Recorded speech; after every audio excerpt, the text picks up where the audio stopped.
Welcome to the Infinite Wealth Podcast. I'm Cameron Christensen along with our co-host Anthony Faso. And today we're starting something new. Today what we're doing is we're diving into Robert Kiyosaki's CashFlow Quadrants. So we just kind of wrapped up Nelson Nash's Become Your Own Banker, and our two philosophies are kind of based on these books. And so I'm excited to get started in this book. Anthony, what about you? I am, but before we go further, let me just correct you because you already made a mistake. We just started.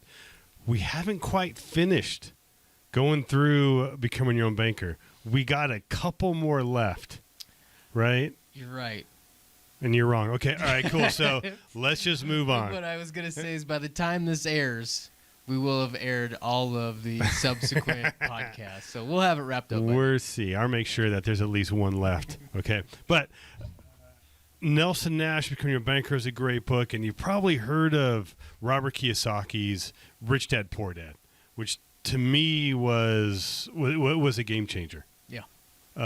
But that's probably his most common book, but I would argue that that's not his best book. Okay. Rich Dad, Poor Dad, great story, easy read. Yeah. That's why you were able to read it. But CashFlow Quadrant, it really dives more deeper into kind of ways to create passive income. And he does that first by starting, and he talks about cash flow quadrants. And he has these 4 quadrants, and that's where you are generating your income. So what we're going to talk about today is the cash flow quadrant. We're going to go through them. And I'm excited for the second half of this book when he starts to talk about some of the strategies in which you can move from one quadrant to the next. And not only the strategies, but the mindset that you've got to have to move from one quadrant to the next. So I'm excited for that. Perfect. So his first quadrant is the E Quadrant. And the E Quadrant stands for an employee. E Quadrant stands for employee. And essentially the definition of this is that you have a job. And a lot of the kind of key words that come along with this are the fact that there's safety and security. And so one of the phrases that you hear or that people in this quadrant will typically identify with is, hey, I'm looking for a job with safety, security, and some benefits, a good paying job, right? And so that's kind of what this quadrant is all about. People will work the same job for 30 years even if they don't like it because of that safety and security that they feel that comes along with that consistent job. So that's kind of the definition of the E Quadrant. Now, the next quadrant is going to be the S Quadrant, which stands for self-employed. Some of the things you hear people say in this quadrant is, well, I charge this amount per hour, or I have this so many hours in this project. You also hear them say, well, I have a hard time finding good people. Right? Now, just like the employees, they're also looking for security.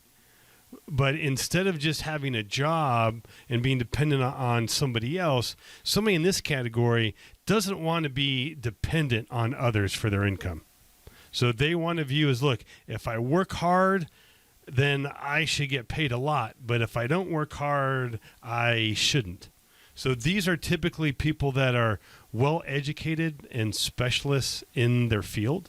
A lot of them will be physicians, lawyers, of course, CPAs, right? But not just technical professions, but also more trades. Maybe it'll be electrician, engineer, or a plumber, somebody who has an expertise and charges money for that. And typically what they're doing is they are replacing their time in exchange for money.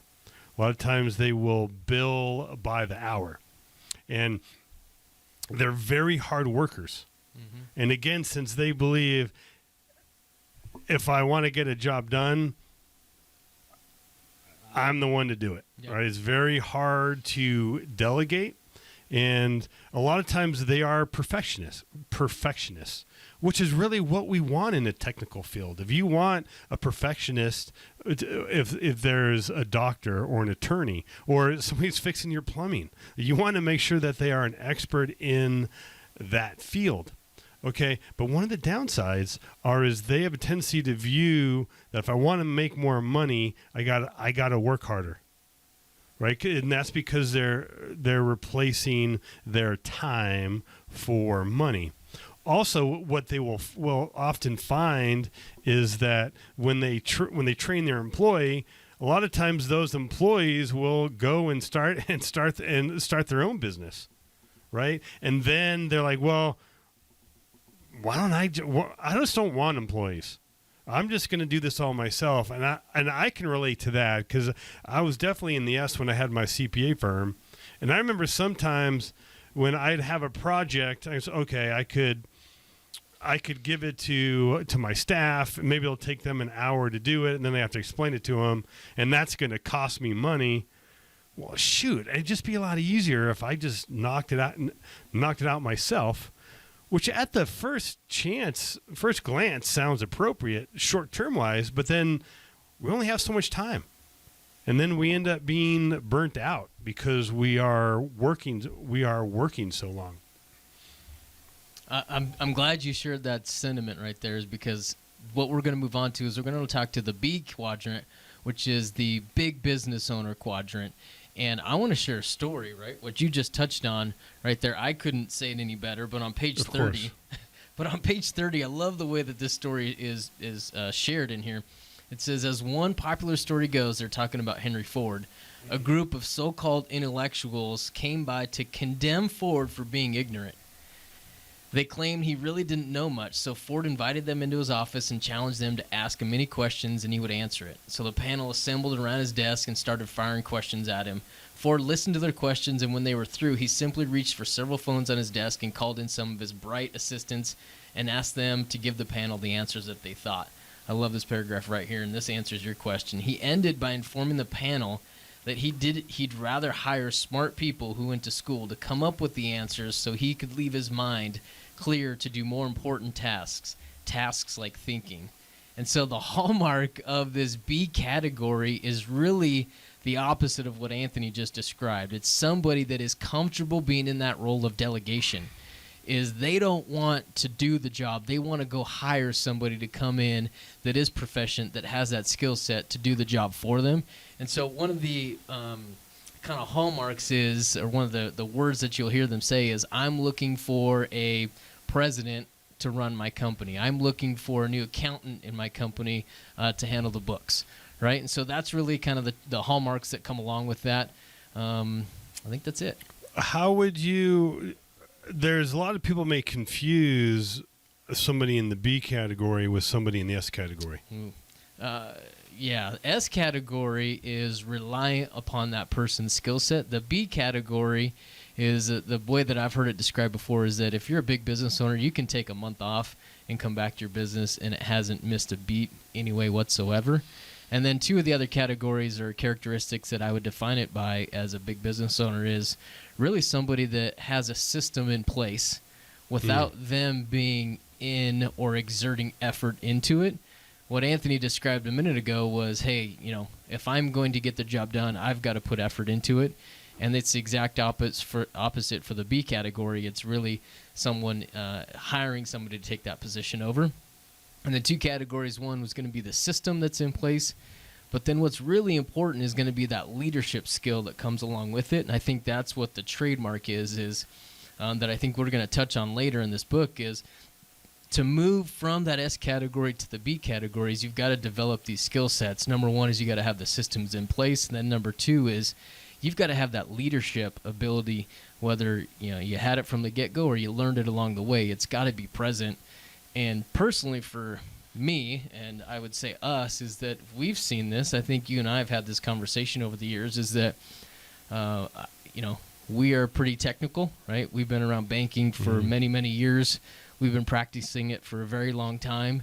And sometimes you see some other individuals that come into our space that don't have the technical skills, but they just might be a little better at marketing than we are, right? And so that would kind of be the difference there is that, hey, somebody is a better marketer as far as the technical skill set. To be really, really good in this category, in this B categories, you really got to have both. Perfect. Yep. Then the next category is the I category. Stands for investor.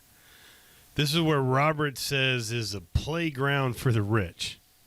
And I think he says that because what we're doing in this category, unlike the S or the E, where we're trading our time for money, in here, we have our money making money. So we're not investing our time into a project or a resource. We're investing money into that with the expectation of cash flow back. And if, Robert Kiyosaki talks about financial freedom, passive income is higher than your monthly expenses. You're not going to be able to do that in the E or S category. That's very dependent on you actively working to create financial freedom. Ideally you're gonna have to be in the I. It's possible to do it in the B, but really to build up a big business is awesome, but it takes a lot of time and money. Absolutely. And I is something that people can slowly move into, whether it is like we've talked about owning single family homes or real estate or flipping land or hard money lending. In all of these categories, you're not being paid for your time, you're being paid for the value that you are providing. Yep, totally agree. And if you've spent any time of the last couple years following or listening to Robert Kiyosaki, you know that he's kind of partnered up with another super bright guy. His name's Tom Wheelwright. He's a CPA. And Tom has kind of his category or his levels of taxation for each one of these groups. Mm-hmm. Now, his numbers, as I'm going to share, I'm going to write them down, and then I'm going to ask you for kind of your input, Anthony. Mm-hmm. On the business owner level, what he says is if you're a big business owner, your effective tax rate is going to be around 20%. Mm-hmm. If you're an employee, he says it's going to be around 40%. And if you're a self-employed specialist, it's going to be around 60%. And he says if you're an investor, you can get it all the way down to 0%. Now, Anthony, you're CPA. What are your thoughts on the numbers that Tom has shared with us? I think it's the first time you've referenced to me being CPA with like a compliment as opposed to, oh, you're bringing up the CPA again. But well, most of the time I don't have to bring it up because you already did. Well, I don't look. Those guys are bright, right? And I love Tom's book, is Creating Tax-Free Wealth. Yeah. If you haven't read that, I highly encourage you to check that out. But in my opinion, what he's saying here, being an employee, you're typically paying at the highest tax bracket. You're also paying Social Security and Medicare on 100% of your income. Now, the highest tax bracket currently right now, because we're in October of 2020, is 37%. I don't know where they're going to be next year or so. It's very possible that they could be higher, but there's 37. That's just federal. You also have state income tax.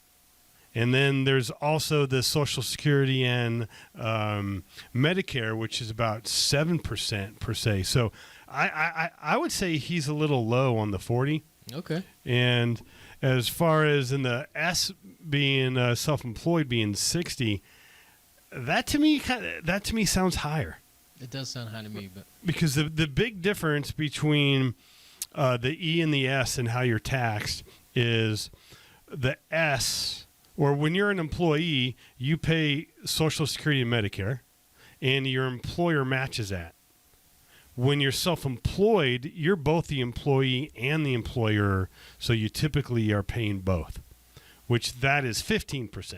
So if the difference between those two were 15%, I think I'd be okay, right? But also, another advantage of the S that the E has is that the S can deduct its expenses used in the business. An employee has really no ability to deduct expenses. Mm-hmm.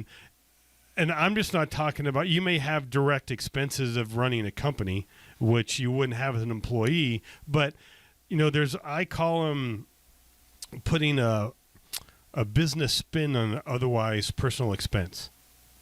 Meaning, like when I go out to dinner with somebody, I'm putting on the business credit card.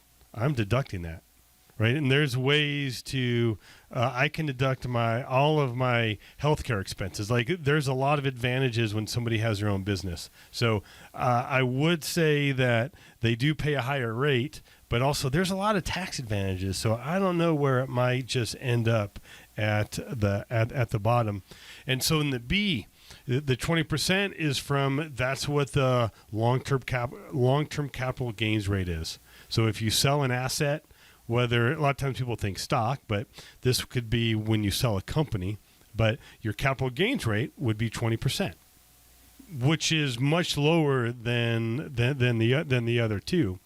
Now for investor with a zero, hard for me to kind of agree on that. I would say, and where he's getting zero is because when you're an investor, there's a lot of tax advantages, particularly for real estate. Because you may own, because here's one of the cool things. Let's just say you own a house, you buy a house for $100,000, you may only have to put $25,000 into it. Okay, so you're leveraging your money, but also you can depreciate that asset. So you put in $25,000 and you're depreciating an asset of $100,000.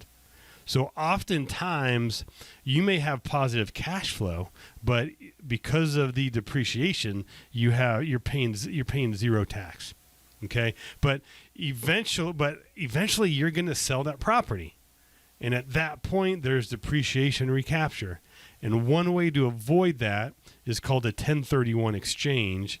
And in essence, what that does is you buy a like kind. It's a like kind exchange. So if you have real estate, if you sell that and buy another one, and there's certain restrictions to this, you can defer the tax. So you don't pay the tax on the sale, but I would say eventually, if you never sell it, it's going to be zero.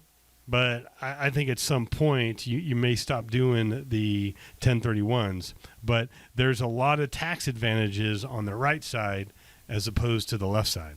So let me ask you this then, Anthony. I want to get your thoughts because you are the old wise CPA here. Yes.